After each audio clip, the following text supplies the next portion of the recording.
In this tutorial, I'll be showing you the web page design process for non-design students.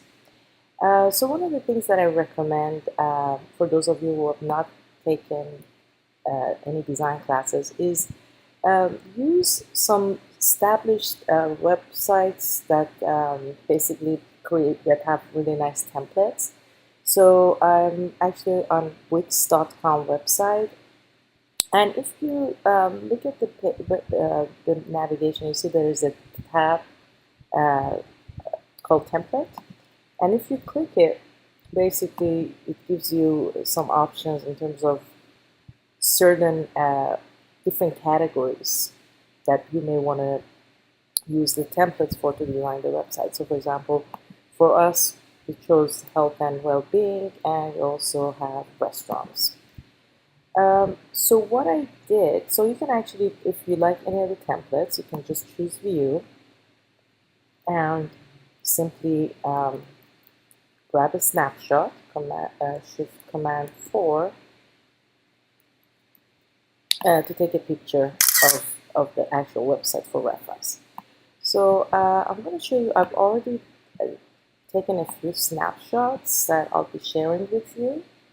So close that a little bit so smaller. So here, just so here, as you can see, that I have grabbed the snapshot for Hilton, like a spa website, and also for an exercise website, and for food, and for um, again some gardening food related websites. So I will be sharing all of these files with you. So this is the website. This is basically the page. I just literally grabbed the template. So I'm going to show you actually how you do that right now.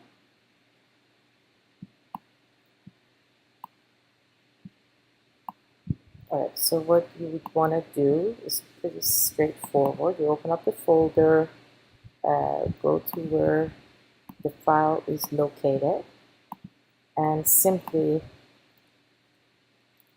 there's one of these templates. Simply drag the template onto the page.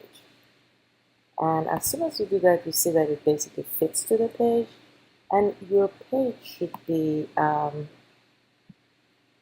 at 955 by 600 for now. Eventually we will change that, but for now we're just going to keep it 955 by 600. And another thing that you need to do, I'm going to clear that. So you need to make sure that your preferences under units and rulers, make sure everything is set to pixel.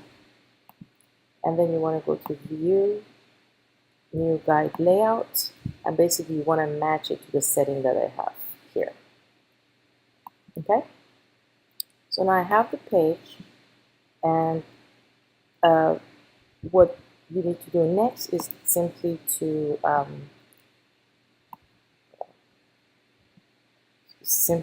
add a layer and fill it with white, and drop the opacity to, let's say, 70 or 60. So basically you're going to use this as a reference to build on your design. Of course, I don't want you to copy this exactly the same. So I basically created two separate designs based on this basic layout, which I'll be sharing with you. So the first one, and I've put all the assets here. So I'm going to turn this white on. And so I've added a navigation.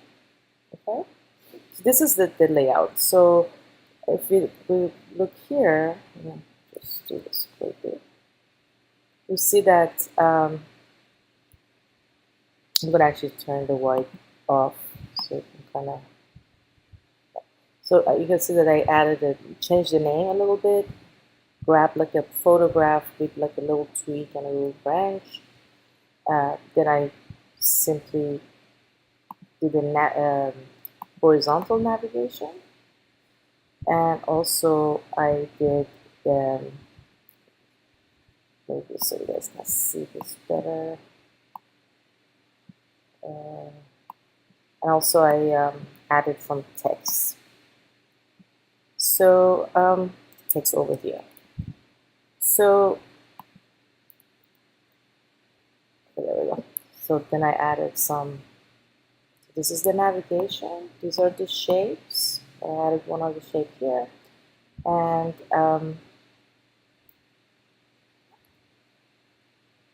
this is a live text area. This part. So which basically has the title and also some dummy copy. So,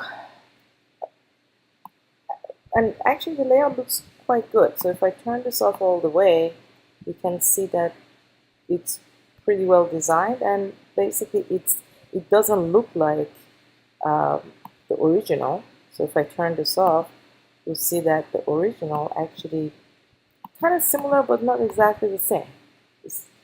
So in design, you can certainly borrow other templates for as a point of reference. So one other thing that I'm going to show you is, let me just go back here. That was one of the layouts.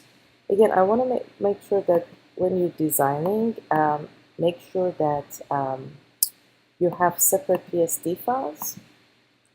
So that was one of the layouts. But again, if I have different kinds of photos. So under the photo, you see that I have one horizontal shot, but maybe I also created one based on two separate pictures rather than just one, and basically used mask to get rid of the additional part of the image which I wasn't interested in. So this is a really easy way that you can actually create beautiful layouts without, if you're not a designer and if you don't have a background. And if I go back, and this is the other layout. Again, as you can see, I use this twig with names and spa. I didn't really spend too much time on the logo, but if you can explore maybe more of, maybe one modern looking font face and another one cursive, that would be kind of good. On this other layout, basically it's kind of the same thing, but I also changed the shape and the logo a little bit. And another thing that I did here was basically gave you two options for nav. So this one, navigation, is horizontal. Actually, let's go back there. And this one, I actually have two of them. So navigation could be vertical or horizontal. Or you can also put the navigation, it's either you can put it to the right, to the left, move it around, however you see fit, that it's going to fit your design better. And so this is a really quick way that you can actually create really dynamic layouts using other people's templates to build your own. Again, what I don't want you to do is I don't want you to simply recreate exactly what's on the template. So you can change the color, you can change the pictures. Like this one has 3 pictures lined up together, whereas mine basically one had 1 photo and one had 2. Generally speaking, pastel colors work really well for health and spa topics. So the other few templates that I will be giving you is basically like all these 4.